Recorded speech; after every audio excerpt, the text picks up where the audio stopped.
Hello po, good evening. Nakita niya po ba yung sarado yung mata? Bumili ako ng cat food kagabi, tapos yan, nandun siya. Ang laking pusa niya, mas malaki pa siya kay Bulog sa personal.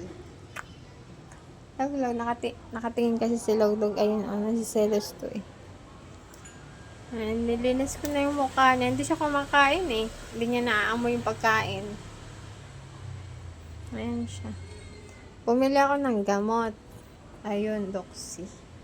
Yan ang papakain ko sa kanya ngayon. Oh, grabe ang ubo niya, oh. Kaya tinakpan ko ng karton kasi baka mahawa si Bulog, eh. At least, dyan lang siya. May hangin naman dito, sa kabilang part. Pero doon kasi madalas si Bulog, kaya tinakpan ko ng karton para hindi mahawa si Log-Log. Ayan ang pagkain niya ngayon. Tapos yung tubig niya, meron siyang dextrose. Yung mega wala yan.